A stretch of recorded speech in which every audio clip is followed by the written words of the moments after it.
Broiler মুরগির দাম কেজিতে ১০০ টাকা পর্যন্ত কমার খবরে অনেকটা স্বস্তিতে ভোক্তারা। প্রশ্ন দেখা দিয়েছে, কি করে সম্ভব হলো এতটা দাম কমানো? কর্পোরেট কোম্পানিগুলো বলছে কোনো সংস্থার তদারকি নয়, বরং রমজানে প্রায় ১০ লাখ কেজি চাহিদা কমে যাওয়ায় কমেছে দাম। রেস্তোরাঁ মালিকরা বলছেন এ মাসে তাদের চাহিদা কমেছে প্রায় ৫ লাখ কেজি। সেই সাথে বিয়ে শাদীর মতো সামাজিক অনুষ্ঠান না থাকায় দরকার হচ্ছে না ব্রয়লার মুরগির। তবে কোম্পানিগুলো এটাও জানিয়েছে, ঈদে চাহিদা বাড়লে আবারও দাম বাড়তে পারে। ব্রয়লার মুরগি পহেলা ফেব্রুয়ারিতেও কেজি বিক্রি হয়েছে ১৭০ টাকা। এরপর বাড়তে থাকে দাম।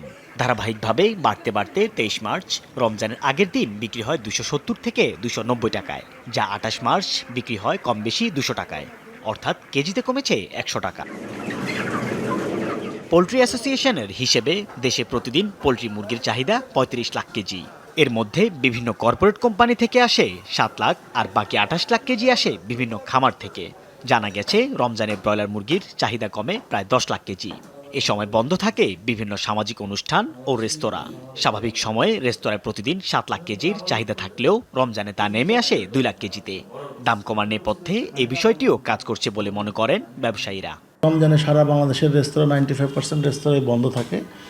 ধরেন কিছু কিছু রেস্তোরাঁ শুধুমাত্র এই সাহারিতে খোলা থাকে, সন্ধ্যার পর তো ইফতারের পর তেমন একটা বিক্রি থাকে না। রেস্তোরাঁ সেক্টরে কিন্তু একটা পোর্শন কিন্তু চিকেনের উপর ডিপেন্ডেন্ট। সেই বেসিক প্রোডাক্টের যদি এইরকম দাম বেড়ে যায় তাহলে আসলে এটা আনএক্সপেক্টেড। আমরা তো চাইলেই সকাল বিকাল দাম বাড়াতে পারি না। পোল্ট্রি অ্যাসোসিয়েশনের অভিযোগ, ব্রয়লারের দাম বাড়ানো কমানোর কলকাঠি কর্পোরেট কোম্পানিগুলোর হাতে। তাদের কারণে প্রান্তিক খামারিরাও সংকটে পড়েছে বলে অভিযোগ ওয়ার্ল্ড পোল্ট্রি সায়েন্স অ্যাসোসিয়েশনের। এই উৎপাদনটা বাজারজাত করেন কর্পোরেট কোম্পানিগুলো, তাই তাদের সাথে যারা যুক্ত থাকে তাদের জন্য বাচ্চার দাম একটা ফিক্সড ৩৫ টাকা, এক বস্তা ফিডের দাম ২৬০০ টাকা, এবং প্রান্তিক খামারিদের জন্য একটা বাচ্চার দাম ৮০ থেকে ৯০ টাকা এবং এক বস্তা ফিডের দাম ৩৮০০ টাকা বর্তমানে। আজকের বাজার রেট ১৫৫ টাকা বা ১৬০ টাকা ব্রয়লারের দাম, কিন্তু খামারিদের, প্রান্তিক খামারিদের তাদের কিন্তু খরচ একটু বেশি পড়ে।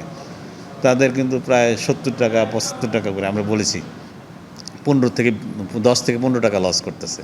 যদি এটা কন্টিনিউ করে লাভ যে তারা কিন্তু আবার ফার্ম বন্ধ করবে, আবার কমায় দেবে, আরও কমে যাবে ফার্ম।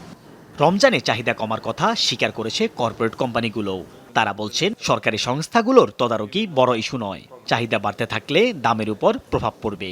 রোজারা শেষ হবে, ঈদের পরে ২-৪-৫ দিন পরে দেখবেন যখন আপনার বিভিন্ন রেস্তোরাঁগুলো পুরোদমে খুলে যাবে, বিভিন্ন রিসোর্ট খুলে যাবে, বিভিন্ন প্রোগ্রামগুলো আবার আগের মতো শুরু হয়ে যাবে, তখন কিন্তু আবার এই ডিমের প্রাইস বলেন, মুরগির প্রাইস বলেন আবার বেড়ে যাবে, কারণ তখন কনজামশনটা বেড়ে যাবে। সারা দেশে আমিষের বড় যোগান আসে এই ব্রয়লার মুরগি থেকে। এখন দাম কমায় কিছুটা স্বস্তি এলেও ঈদের সময় পরিস্থিতি স্বাভাবিক রাখাটাই হবে বড় challenge. Saiful Islam, Jamuna news, Dhaka. Ceylon family ব্লেন্ডের কড়ালিকার আর সতেজ স্বাদের পারফেক্ট ব্লেন্ডে স্বপ্নেরা মিলুক টানা।